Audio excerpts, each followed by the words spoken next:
दोस्तों अगर आप जुलाई 2025 के एग्जाम को टारगेट कर रहे हैं तो आप लीनियर अलजेब्रा को तो बिल्कुल मिस कर ही नहीं सकते, क्योंकि ये वो सब्जेक्ट है जिससे कि जो बच्चा सबसे कम परफॉर्म करके आता है वो भी इस सब्जेक्ट से कुछ तो करके आता ही है।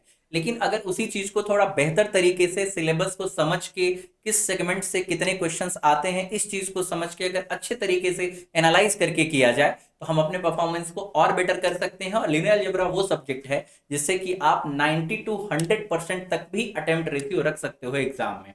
अदर सब्जेक्ट के साथ ऐसा नहीं होता। भले ही आप पूरा सिलेबस पढ़ते हैं फिर भी ये बहुत कम पॉसिबल है कि आप 50% 60% से ज्यादा अटेम्प्ट कर सकें। बट लीनियर अलजेब्रा वो टॉपिक है जिससे कि आप चाहें तो 90 टू 100% तक भी अपना अटेम्प्ट रेशियो रख सकते हैं दोस्तों। लेकिन उसके लिए जरूरी है कि आपको पता होना चाहिए कि किस सेगमेंट से किस तरह के कितने क्वेश्चन आते हैं और उस पर मुझे अपना कितना टाइम देना है दोस्तों। तो चलिए बात करते हैं मिलकर कि अब तक जो लीनियर में क्वेश्चंस आए हैं वो किस तरीके से आए हैं, है ना। जैसे कि अगर मैं बात करूं तो अभी तक जो एग्जाम हुए हैं, जिसमें कि फरवरी में जो एग्जाम हुआ है वो भी मैं अगर इंक्लूड कर लूं, तो अब तक जो एग्जाम हुए हैं उसमें लीनियर अलजेब्रा से टोटल 356 क्वेश्चन आए हैं। लेकिन फिलहाल टोटल उतना इंपॉर्टेंट नहीं है, टॉपिक वाइज ब्रेकिंग जानना हमारे लिए इंपॉर्टेंट है कि जो वेक्टर स्पेस सब स्पेस डायमेंशन काउंटिंग वाला सब जो सेगमेंट है, जिसमें कि LILD वगैरह की बात होती है, बेसिस डायमेंशन की बात करते हैं हम, है ना।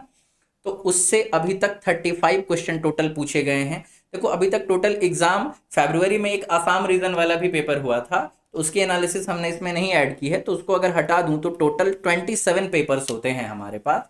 उन 27 पेपर को एनालाइज करके ये डेटा यहाँ पे रखा गया है कि 35 क्वेश्चन कहाँ से आते हैं। जो बहुत बेसिक सेगमेंट है जहां पर क्या वेक्टर स्पेस सब स्पेस वगैरह के बारे में जानते हैं, तो वेक्टर स्पेस प्रूफ करवाना ऑब्वियसली कभी नहीं पूछता, सब स्पेस पूछ सकता है आपसे। फिर सब स्पेस के डायमेंशंस पे बात कर सकता है, कुछ ऑप्शंस दे करके पूछेगा कि ये लोग बेसिस बनेंगे या नहीं बनेंगे, तो उसके लिए आपको LILD की जरूरत होगी, है ना। तो ये सब चीजें जो हैं उनसे रिलेटेड 35 क्वेश्चन जो है अभी तक पूछे गए हैं, है ना। वहीं basic property of linear transformation and their matrix representation, linear transformation आपको लिखने भर आना चाहिए, उसका मैट्रिक्स रिप्रेजेंटेशन आना चाहिए, और उससे रिलेटेड कुछ इंपॉर्टेंट प्रॉपर्टी जो है, बेसिक प्रॉपर्टी, बिल्कुल बेसिक प्रॉपर्टी मतलब बिल्कुल बेसिक प्रॉपर्टी, जैसे one one related, onto related, है ना। जो नल स्पेस की बात है, जो रेंज स्पेस की बात है, उससे रिलेटेड जो प्रॉपर्टी है, इस पे अगर आप अच्छा कमांड बनाते हैं, अच्छी पकड़ बनाते हैं, तो अब तक देखो इस सेगमेंट से 85 क्वेश्चन पूछे गए हैं, है ना। फिर सिस्टम और लीनियर इक्वेशन से 25 क्वेश्चन अब तक पूछे गए। वहीं eigen value, eigen vector, eigen space से 59 क्वेश्चन, फिर 44, 51, 57, इस तरीके से। तो यहाँ पर दोस्तों इंपॉर्टेंट क्या है आप देखोगे तो कि लाइक जो सेगमेंट मैक्सिमम वेटेज रख रहा है, एग्जामिनेशन पॉइंट ऑफ व्यू से हमें देखना है क्योंकि मार्क्स तो हमें वहीं से मिलने हैं, तो इस सेगमेंट को बिल्कुल इग्नोर नहीं करना है आपको, ठीक है। कि इनिशियल फेज के सेगमेंट हैं तो इनसे क्वेश्चंस कम आ रहे होंगे, तो ऐसा नहीं है। इवन अभी भी मैं यूट्यूब पे रिसेंट 5 एग्जाम के क्वेश्चंस करवा रहा था, तो उसमें लीनियर ट्रांसफॉर्मेशन के क्वेश्चन, उनकी प्रॉपर्टी पे बेस्ड क्वेश्चन काफी सारे पूछे गए थे। इवन उसी में LILD को भी मिक्स कर लिया गया था। तो ये सेगमेंट दोस्तों आपके लिए बहुत ज़्यादा इंपॉर्टेंट है। यहाँ आप अपनी पकड़ को बहुत ही मजबूत बनाइए, अच्छे अच्छे लेवल के क्वेश्चंस करिए, PYQ तो करने ही करने हैं। इवन जो इक्विवेलेंट एग्जाम है उसमें भी अगर इस सेगमेंट से कुछ अच्छे क्वेश्चन पूछे गए हैं तो उसे बिल्कुल आपको अटेम्प्ट करना है। फिर देखो सेकंड फोकस आपका कहाँ पे रहना चाहिए, तो सेकंड फोकस आप देखो यहाँ पर आइगन वैल्यू, आइगन वेक्टर वाला सेगमेंट है ना, इस पे होना चाहिए। यहाँ से 59 क्वेश्चन अब तक पूछे गए हैं, मतलब second maximum number of question यहाँ से पूछे गए हैं। फिर देखो ये तीनों टॉपिक जो हैं ये इक्वली इंपॉर्टेंट है, लेकिन होता क्या है यहाँ पर कि यहाँ के बाद का जो सेगमेंट है ना, बेसिकली ये जो अपना लीनियर फंक्शनल से लेके नॉर्म तक का सेगमेंट है, ये लोग एक तरह के वैरायटी में है। लाइक आप कह सकते हैं कि हम यहाँ इन पूरे में लीनियर फंक्शनल की ही बात कर रहे होते हैं। और वहीं कैनोनिकल फॉर्म, सिमिलैरिटी, डायगोनलिटी इस बात पे डिपेंड करता है कि आपने इससे पहले जो लीनियर ट्रांसफॉर्मेशन वाला सेगमेंट है और आइगन वैल्यू, आइगन वेक्टर वाला सेगमेंट है, इस पे कितना अच्छा काम किया है। अगर इन दोनों पे अच्छा काम किया है तो थोड़ी सी थ्योरी ऐड करके फिर ये वाला सेगमेंट भी आप बड़े आराम से कर रहे होंगे, ठीक है।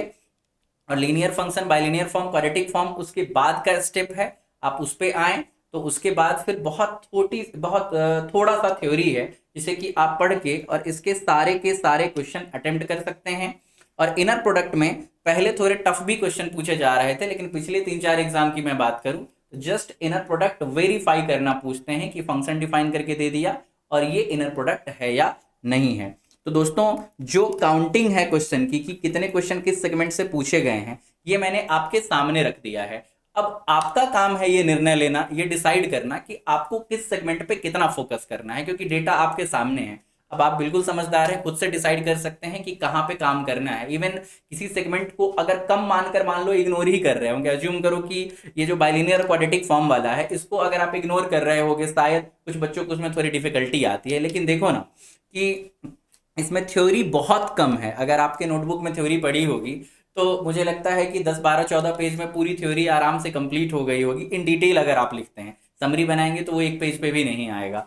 और उस पे अब तक 51 क्वेश्चन पूछे गए हैं, जो कि मतलब जैसे कि अगर आप लीनियर ट्रांसफॉर्मेशन से रिलेटेड थ्योरी देखोगे तो उसमें इसके कंपैरिजन में ज़्यादा थ्योरी आपको मिल जाएगा, है ना।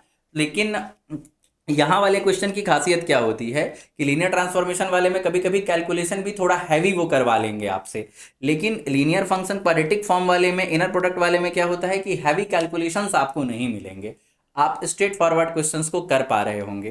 तो ओवरऑल दोस्तों ये काउंटिंग आपके सामने है, अब आपको खुद से डिसाइड कर लेना है, क्योंकि लीनियर वो सब्जेक्ट है जिसमें टॉपिक को छांट कर क्या बताना, मतलब पूरा लीनियर ही इंपॉर्टेंट है और इसमें 90 to 100% भी अटेम्प्ट किया जा सकता है। हर बार कुछ स्टूडेंट ऐसे होते हैं जो कि एक आधा क्वेश्चन उनका गलत हो जाए या वो अटेम्प्ट ना करे, बाकी सारे क्वेश्चन वो अटेम्प्ट करके आते हैं। आप भी कोशिश करिए, अभी समय है, उनमें से आप बने रहिए। और हाँ, आने वाले वीक में मंडे से लेकर सैटरडे तक इवनिंग 9 to 11 रात 9 से 11 आराम से आप फ्री होकर मेरे साथ जुड़ सकते हैं। और पूरे वीक में क्वेश्चंस के माध्यम से कोई जो प्रॉब्लम सॉल्विंग स्किल्स है उसको इन्हांस करते हुए पूरे वीक में हम ये कोशिश करेंगे कि लीनियर अलजेब्रा का पूरा जो सिलेबस है उस पे बेस्ड क्वेश्चन हो ही हो, मतलब इतने क्वेश्चंस हों कि कोई भी सेगमेंट, कोई भी कॉन्सेप्ट बिना छुए हम ना निकले, है ना। हर कॉन्सेप्ट को एक बार छू कर निकले, ये मैं करने वाला हूँ मंडे टू सैटरडे में। तो आपको जुड़ना है शाम 9 से 11 बजे। और दोस्तों ये तो वो सारे स्टूडेंट हैं जिन्होंने कि लास्ट एग्जाम में कमाल करके दिखा दिया है, टॉप रैंक लेकर आए हैं, सिंगल डिजिट का और डबल डिजिट का हो। लेकिन वो स्टूडेंट जो इस बार ट्रायल बेसिस पे पेपर दे रहे हैं, मेनली वो दिसंबर वाले एग्जाम को टारगेट कर रहे हैं दोस्तों, तो उनके लिए हमारे पास न्यू बैच है, उसके बारे में बताने वाला हूं। लेकिन उससे पहले जो अभी वाले एग्जाम के लिए प्रिपरेशन कर रहे हैं उनके लिए रिकॉर्डेड कोर्स अवेलेबल है, जो ओनली 3499 की प्राइस पे अवेलेबल है, 2 महीने की वैलिडिटी के साथ। और जो दिसंबर वाले हैं, अब मैं उन पे आता हूं, उनके लिए मैं बार बार ये पहले भी कहता आया हूं कि 16 जून से जो बैच हमारी ऑलरेडी स्टार्ट हो चुकी है, उसमें अगर वो ज्वाइन करते हैं तो उनको कंप्लीट 6 मंथ का ड्यूरेशन मिलने वाला है पढ़ने के लिए, है ना। उसमें एडमिशन लेने के लिए सिर्फ 2 दिन बचे हैं, क्योंकि मंडे को दूसरी बैच लॉन्च हो जाएगी। ऑब्वियसली आप ही के लिए बैच लॉन्च हो रही है, इसमें आप एडमिशन ले सकते हैं, लेकिन कहीं ना कहीं उस बैच में आपको इसके मुकाबले कम समय में थोड़ा ज़्यादा मेहनत करना पड़ेगा। तो मेरे हिसाब से 16 जून से जो बैच स्टार्ट ऑलरेडी हो चुकी है, इसमें इनरोल करना आपके लिए ज़्यादा फायदेमंद होगा, ज़्यादा सहूलियत भरा होगा।